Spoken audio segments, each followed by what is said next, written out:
కేజ్రీవాల్కు అగ్ని పరీక్ష. మోదీ అమిత్ షాలకు ప్రతిష్టాత్మకం. ఉనికి కోసం కాంగ్రెస్ పోరాటం. 3 జాతీయ పార్టీల కథన రంగం ఢిల్లీ. సో ఢిల్లీ ఎలక్షన్స్ గురించి ఒక డీటెయిల్ స్టోరీ రాశారు ఈనాడులో, చూద్దాం మనం ఒకసారి. వారిద్దరిపైనే భారం అంతా. లోక్సభ ఎన్నికల్లో క్లీన్ స్వీప్ చేసిన బీజేపీ ఢిల్లీ అసెంబ్లీ ఎన్నికలు వచ్చేసరికి ఘోరంగా ఓడిపోతుంది. 25 ఏళ్లుగా ఆ పార్టీ అధికారం సాధించలేకపోతుంది. స్థానికంగా బలమైన నాయకులు లేకపోవటం ఆ పార్టీకి ఇబ్బందికరంగా మారింది. దీంతో మోడీ, అమిత్ షాలే ప్రచార అభ్యర్థులుగా ఉన్నారు. కేజ్రీవాల్కు పోటీగా ఈసారి బీజేపీ మాజీ ముఖ్యమంత్రి సాహెబ్ సింగ్ వర్మ కుమారుడు పర్వేష్ వర్మ రంగంలో ఉన్నారు. ఆయన క్షేత్రస్థాయిలో పెద్దగా పరిచయం లేని నేత. కేజ్రీవాల్ ఆయన పార్టీ నేతలపై అవినీతి ఆరోపణలు బీజేపీ ఎన్నికల్లో అస్త్రంగా మలుచుకుంటుంది. అయితే అదే అంశం జార్ఖండ్ అసెంబ్లీ ఎన్నికల్లో బీజేపీకి ఫలితం ఇవ్వలేదు. 25 ఏళ్ల నుంచి ప్రయత్నం చేస్తూనే ఉంది బీజేపీ ఢిల్లీలో పీఠం సాధించుకోవాలని. కానీ అందరినీ ద్రాక్షగానే మిగిలిపోతుంది ఢిల్లీలో బీజేపీకి. అయితే దేశ రాజధాని ఢిల్లీలో అసెంబ్లీ ఎన్నికలు 3 జాతీయ పార్టీలకు అత్యంత ప్రతిష్టాత్మకంగా మారాయి. అవినీతి కేసులో రిమాండ్ ఖైదీగా జైలుకి వెళ్ళొచ్చిన ఆమ్ ఆద్మీ పార్టీ జాతీయ కన్వీనర్ అరవింద్ కేజ్రీవాల్ ఓ రకంగా అగ్ని పరీక్ష ఎదుర్కొంటున్నారు. మరోవైపు కేంద్రంలో 3 సార్లు బీజేపీ అధికారం చేపట్టినా ఢిల్లీ అసెంబ్లీ దక్కించుకోవడంలో వీళ్ళు మాత్రం ఫెయిల్ అవుతూనే ఉన్నారు. గతంలో ఏకచక్రాధిపత్యం వచ్చిన ఢిల్లీ అసెంబ్లీలో ఉనికి నిరూపించుకోవటం కాంగ్రెస్కు అత్యావశ్యకం. ఢిల్లీలో బీజేపీ, ఆప్, కాంగ్రెస్ తలపడుతున్న అసలైన పోటీ మాత్రం బీజేపీ, ఆప్ల మధ్య కేంద్రీకృతమై ఉంది. సంక్షేమమే ప్రధాన ఎజెండాగా ఉండబోతుంది ఆప్కు.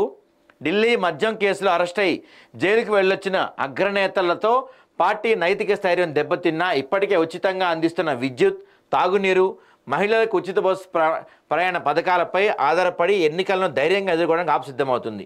ఢిల్లీ ప్రభుత్వ పాఠశాలలు, మొహల్లా క్లినిక్ల సౌకర్యాన్ని అందరూ అందుకోలేకపోయినా ఈ 3 పథకాలు ధనిక పేద అన్న తేడా లేకుండా అందరికీ అందడంతో అవే తమను మళ్ళీ అధికారంలో కూర్చోబెట్టే అన్న ఆశ వెళ్ళకుంది. ఈ ఎన్నికల్లో గెలిపిస్తే 18 ఏళ్ల పైబడిన మహిళలందరికీ ముఖ్యమంత్రి మహిళా సమ్మాన్ యోజన కింద నెలకు 2100 రూపాయలు చెల్లిస్తామని హామీ ఇచ్చింది.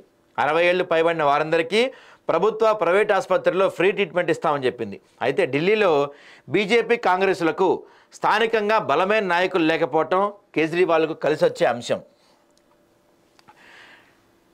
ఢిల్లీలో 3 సార్లు ముఖ్యమంత్రిగా సేవలందించిన షీలా దీక్షిత్ లాంటి నేత లేక కాంగ్రెస్ ఇబ్బంది పడుతుంది. ఆమె కుమారుడు సందీప్ దీక్షిత్ను రంగంలో దింపుతున్నా పెద్దగా ఫలితం కనిపించడం లేదు. గత 2 అసెంబ్లీ ఎన్నికల్లో ఒక్క సీటు కూడా ఆ పార్టీకి దక్కలేదు. కాంగ్రెస్ ప్యారీ దీదీ యోజన పేరుతో మహిళకు నెలకు 2000 ఇస్తామని ప్రకటించి మహిళను ఒక ఓటర్లను ఆకట్టుకునేందుకు ప్రయత్నం చేస్తుంది. గతంలో షీలా దీక్షిత్ ఢిల్లీ ముఖ్యమంత్రిగా ఉన్నప్పుడు ఏకచక్రాధిపత్యం, ఢిల్లీని ఒక 7 ఏళ్ళారనమాట వీళ్ళు. వేరే పార్టీని దగ్గరకు కూడా రానివ్వకుండా ఢిల్లీపై కాంగ్రెస్ పూర్తిగా ఆధిపత్యం చెలాయించింది. కానీ ఇప్పుడు గత 10 సంవత్సరాల నుంచి ఒక్క సీటు కూడా గెలుచుకోలేకపోయింది బీజేపీ, మన ఢిల్లీలో కాంగ్రెస్ పార్టీ.